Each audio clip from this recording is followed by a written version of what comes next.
You're listening to episode 78 of Financial Confidence.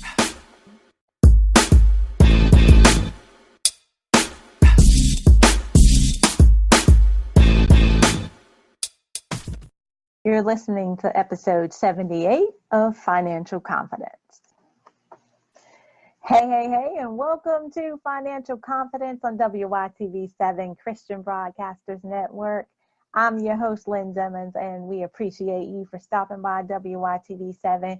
Go check us out at the website, WYTV7.org. Leave a donation so that we can continue to help you make your money, keep your money, and grow your money so you can do those things that you're called to do. That's to leave an inheritance for those children's children, build that generational wealth. Today's topic is a great one, guys, so go get your pen and paper because you're definitely going to want to write these things down and commit them to memory. Today we'll be discussing the 10 things you should not do with your finances. Yeah, I said it, 10 things you should not do with your finances. But before we get started, guys, just want to remind you of the guiding principle for this show, which is Matthew 6:33. But seek ye first the kingdom of God and his righteousness, and all these things shall be added unto you. Guys, we also invite you to pray over your finances because the Bible teaches us that we should pray without ceasing. Therefore, pray about everything every day, 24/7 if you can. I know that's a little bit unrealistic, but also being mindful of the conversations that you're having and as far as your prayer life is concerned.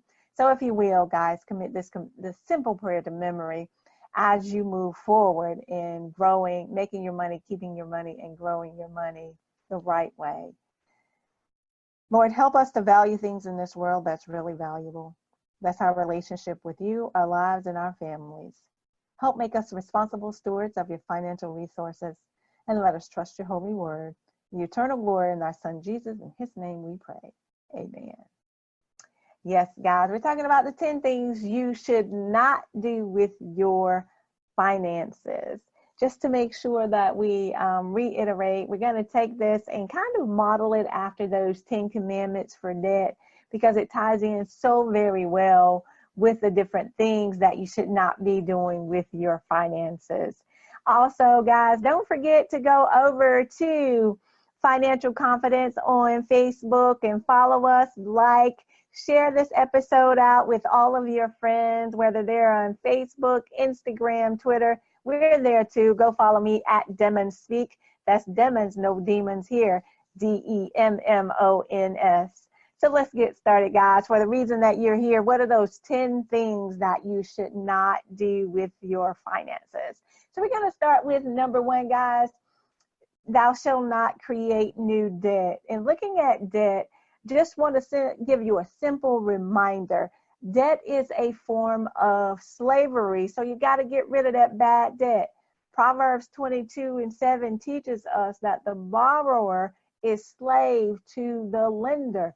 And I don't know about you, but that word slaves has such a negative connotation that motivates me enough to say to myself now, what is it that I need to do? What is it that my family needs to do? What are some of those things that we can now do that are going to allow us to be able to take a good long look at what we're spending money on, how we're spending that money, and what are some of the things that we can do differently now so that we are not in this situation. We're not creating this situation in which we just continue to amass all of these different types of debt.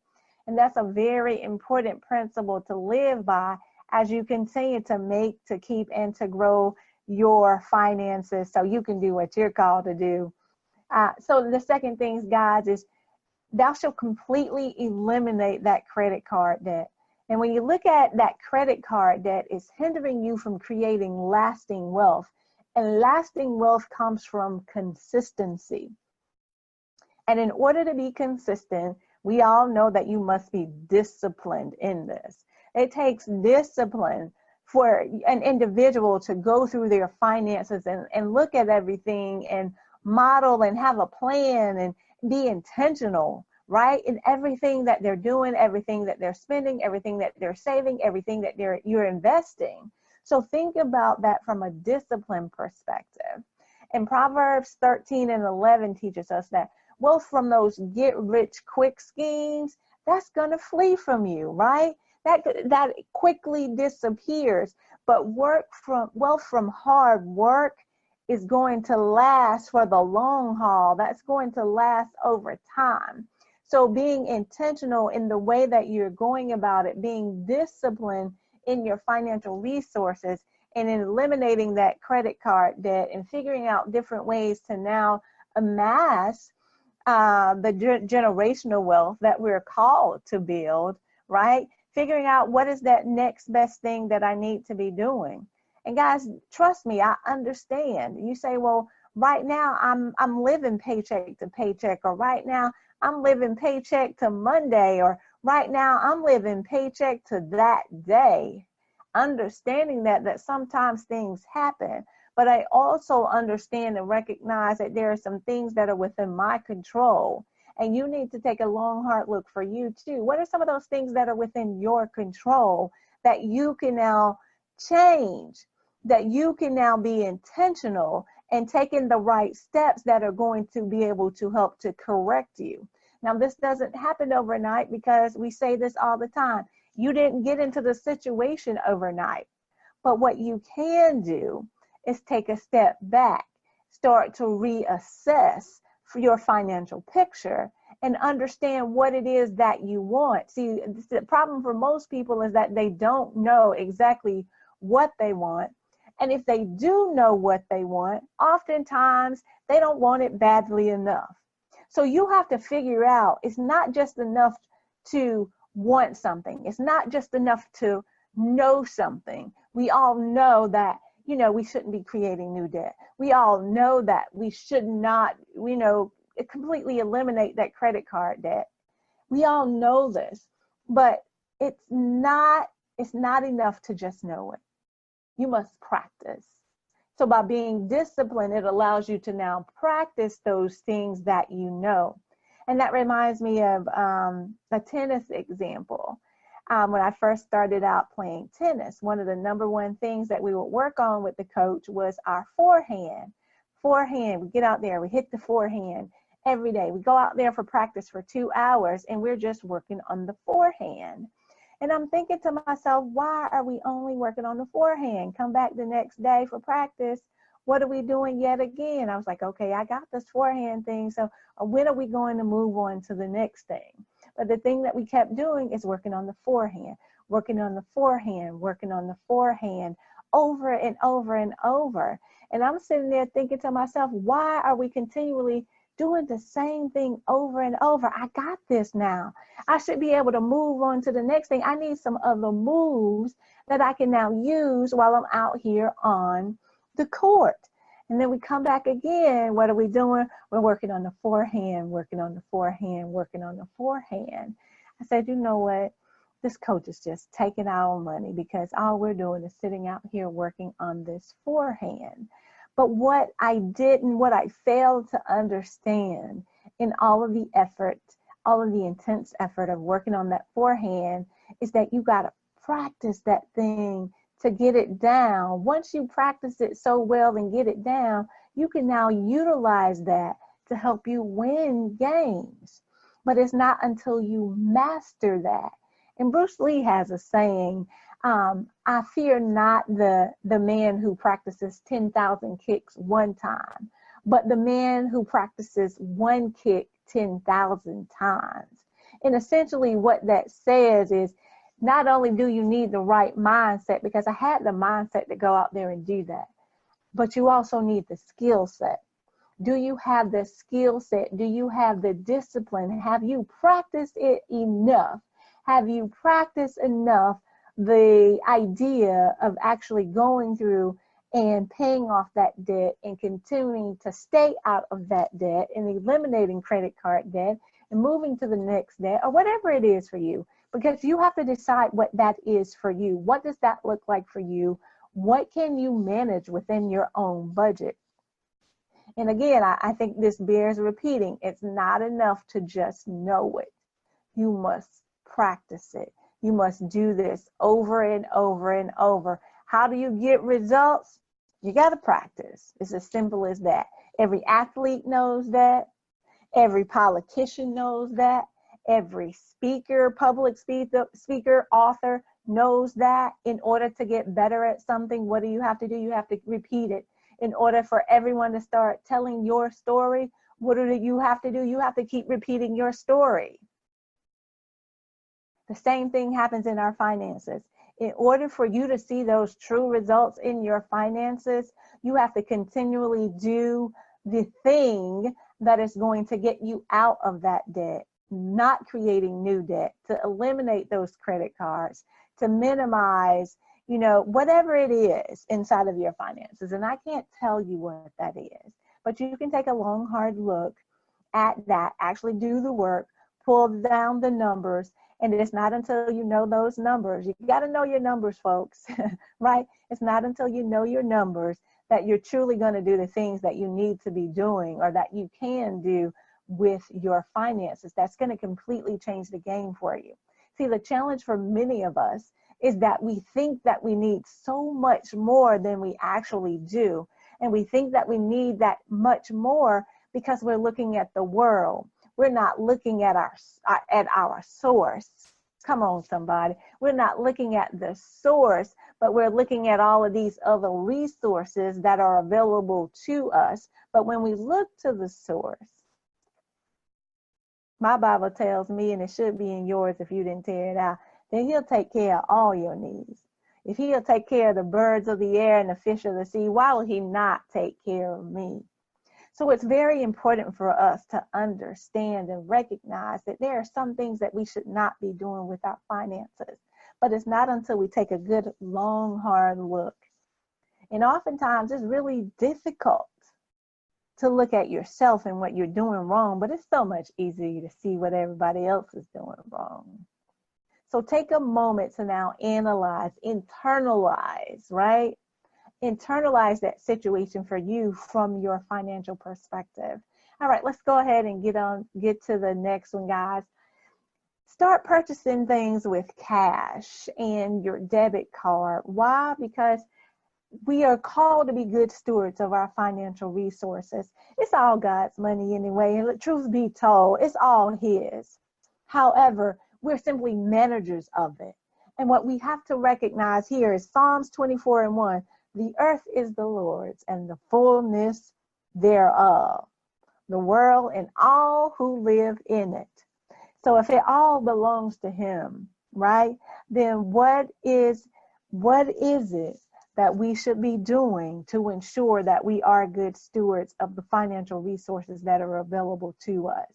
So if you put yourself on this cash diet, and I know for some, you say, wait a minute, cash is a commodity that you rarely see in this day and age.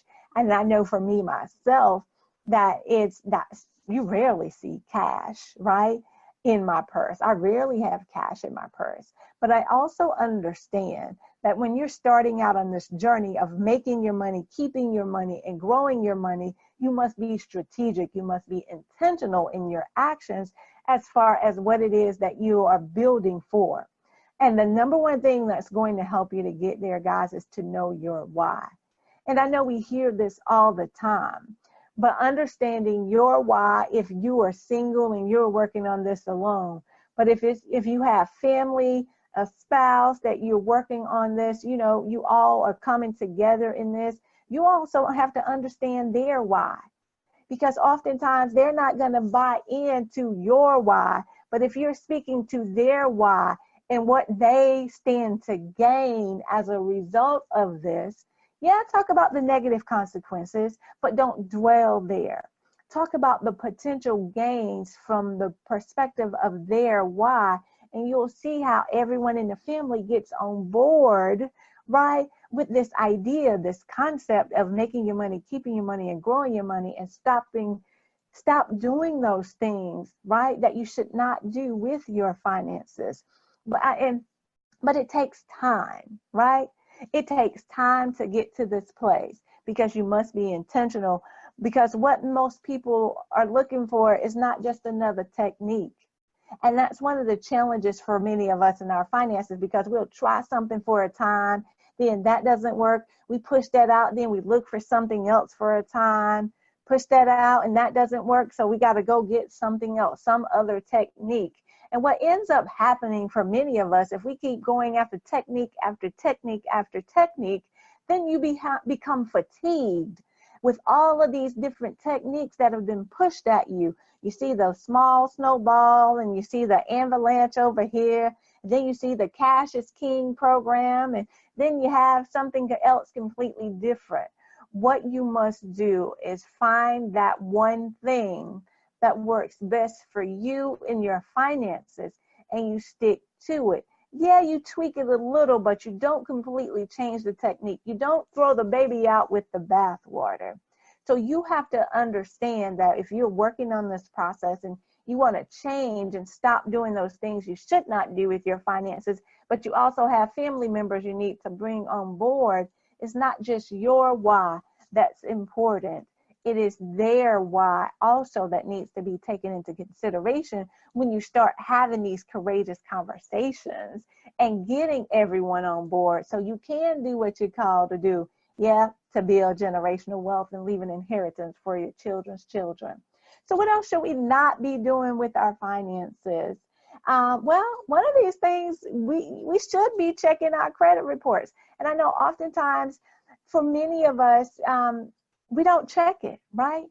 We don't check our credit reports. We don't go, even though we know, there's a free credit report that's available at least once a year. Oftentimes, many of us, we're afraid to look at it. We're afraid to see what that number is. We're afraid to see, what are all those things that are on there, because it's overwhelming, it's stressful, it causes me pain. And when I'm in pain, what am I going for? I'm going for a pain reliever. I'm going to look for that solution that's going, that quick fix in many cases, because no one likes to be in pain. And I don't blame you. I understand that and I can relate. But what we also have to understand is sometimes you got to go through the pain to get to the glory. Sometimes you must go through in order to get to the glory. So in going through that process, you need to analyze and look at that credit report. Why? Guys, because money is not evil, but greed is. And oftentimes when you get in these situations, and I'm not saying every situation, but most people who end up in bad situations and they are not checking their credit reports, oftentimes it's because in many cases there's been some greed that has crept in. Whether you want to believe it or not, just take a long, hard look and see, because you saw something that you thought you wanted. You knew you couldn't afford it in that moment, but you went after it anyway, right? Take that long, hard look. Look on the inside and come to, have that true confession and conversation with yourself around your financial picture. But then once you have that true conversation, now you know what the problem is. Now you know where to go and fix the problem, or you know exactly what is going to be the type of solution that you need that's going to help you fix this problem. But it's not until you recognize that, guys. And this, related to this topic of money not being evil, this is one of the most misquoted scriptures of all time. Because money is not the root of all evil. It is the love of money that is the root of evil. So you have money in your hands, but not in your heart. That's the only place that money should be, in your hands and not in your heart. So wherever your treasure is, there the desires of your heart will be. That's Matthew 6:19-21. Go check it out if you don't believe it. It's in your Bible if you haven't torn it out. Make sure, guys, that you're doing those things with those financial resources that you know you are called to do. Also, make sure that you're avoiding those credit repair companies. Oftentimes, there are many things that you can do as an individual that will allow you to be able to repair your credit. In many cases, you don't have to go unless there's some extreme circumstances. And I do understand there are some extreme circumstances. And I also understand time is of the essence. you may not have the time to be able to do that. However, if you are intentional about getting your financial situations in order, and then once you have that in order, also working to not only make your money, but keep your money and grow your money, you can now strategize around the things that you want to do to be able to ensure that you are being a good steward of those financial resources.